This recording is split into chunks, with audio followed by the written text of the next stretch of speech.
Zer da zaintza? Zaintza kontzeptuaren esanahiak zabaldu eta aberastu egin dira denboran zehar.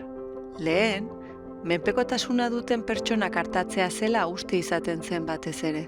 Orain ordea, pertsona guztiek beren bizita mantentzeko eta bizitzari eusteko dituzten premiak betetzeko ezinbesteko lana dela deritzogu.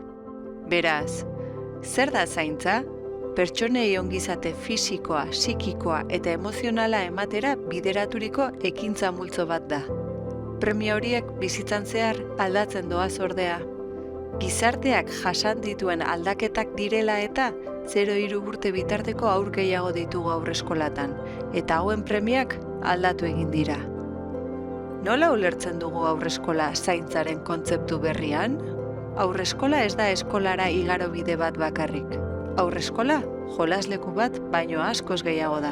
Horregatik, pixoialak aldatzeaz edo jaten emateaz haratago doa zaintza. Haurreskolaren helburua estimulo sentsorialen bidez haurren jakin mina piztea da. Baita ikaskuntza tresnak aurrei hurbiltzea, haien erritmo eta estilo individualera egokitzen direnak. Haurreskolako zaintza estimulazio goiztiarreko giroa sustatzen da. Modu gidatuan, leunean eta maitakorrean aurrak mundura sartzeko.